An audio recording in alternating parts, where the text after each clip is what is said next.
লা রেমন্তাদা বা ঘুরে দাঁড়ানোর গল্প লিখতে চেয়েছিলেন লামিনে ইয়ামাল।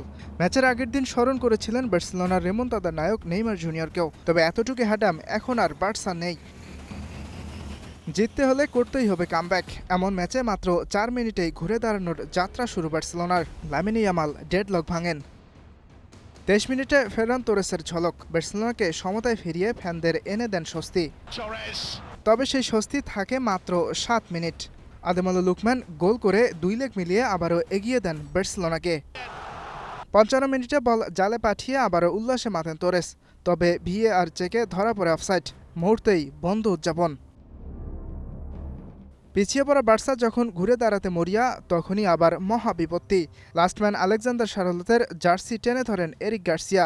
রেড কার্ড দেখে মাঠ ছাড়তে হয় তাকে। 10 জনের দলে পরিণত হয় বার্সা। বাকি সময়টুকুতে আর ঘুরে দাঁড়ানো হয়নি। 2 লেগ মিলিয়ে 3-2 ব্যবধানে হেরে কোয়ার্টার ফাইনাল থেকে বিদায় নিতে হয় হান্সি ফ্লিকের দলকে। অপর ম্যাচে অ্যানফিল্ডে পিএসজির কাছে 2-0 গোলে হেরেছে লিভারপুল। 2 লেগ মিলিয়ে 4-0 গোলে বিধ্বস্ত হয়ে কোয়ার্টার ফাইনাল থেকেই বাড়ির পথ ধরতে হয়েছে অল রেডদের। ইয়াসির আরাফাত সবুজ, স্টার নিউজ।